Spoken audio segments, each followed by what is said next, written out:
सबैजनाले सोचिरहनु भएको छ कि आज पोर्चुगल भर्सेस उज्बेकिस्तानको गेममा चाहिँ पोर्चुगलले कस्तो खेल्छ भनेर पोर्चुगल फ्यान्सहरूको लागि स्पेसल्ली होइन। आजको गेम चाहिँ एकदमै इन्ट्रेस्टिङ हुनेछ किनभने चाहिँ अब पोर्चुगलको गेम सुरु हुनलाई 10:17 गइसकेको छ र केही जम्मा अब 30 मिनट मात्र गेम सुरु हुनलाई जम्मा 30 मिनट मात्र बाँकी छ। र आज गेमको कुरा गर्नु पर्दाखेरि चाहिँ हाम्रो रोनाल्डो दाइ एकदमै अन्डर प्रेसर हुनुहुन्छ किनभने चाहिँ मेसी दाइले रेकर्डमाथि रेकर्ड ब्रेक गरे हुनुहुन्छ।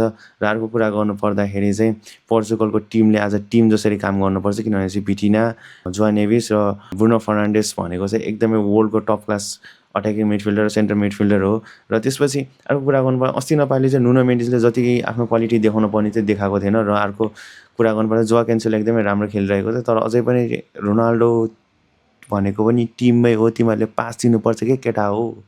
रोनाल्डोलाई पास नदिएर गोल जाँदैन। जसरी अर्जेन्टिनाले जसरी पास दिन्छ मेसीलाई त्यसरी नै तिमीहरूले पनि रोनाल्डो दाइलाई दिनु पऱ्यो क्या, दिएपछि बल्ल गोल छिर्छ। र अर्को कुरा गर्नु पर्दाखेरि चाहिँ आजको गेममा फेरि उज्बेकिस्तान पनि नराम्रो टिम चाहिँ होइन, एकदमै राम्रो टिम हो। एकदमै फेयरलेसली होइन डिफेन्डिङ जस राम्रो छ उनीहरूको पनि।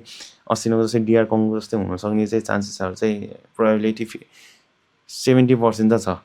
र अर्को 70% चान्स चाहिँ छ जस कङ्गोको जस्तै गेम हुन्छ भनेर। तर जस्तै भिटिना अनि त्यसपछि हाम्रो ब्रुनो फर्नान्डेस त्यस्तो खतरा अट्याकिङ मिडफिल्डरले चुई बल फाल्थ्यो प्रिमियर लिगमा, च्याम्पियन्स लिगमा फाल्यो भने चाहिँ खै भिटिनाले अस्तिको गेममा देखाएन।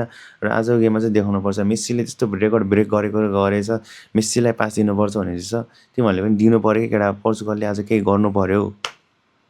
र यस्तै आजको स्कोर प्रेडिक्सन मेरो अनुसार चाहिँ राम्रो खेल्यो भने चाहिँ 4-1 हुन्छ, नराम्रो खेल्यो भने 1-1मा सिद्धिन्छ, त्यही हो। र यस्तै न्युज अपडेट पाउनको लागि चाहिँ ओजी फुटबल न्युजलाई फलो गर्नुहोस्।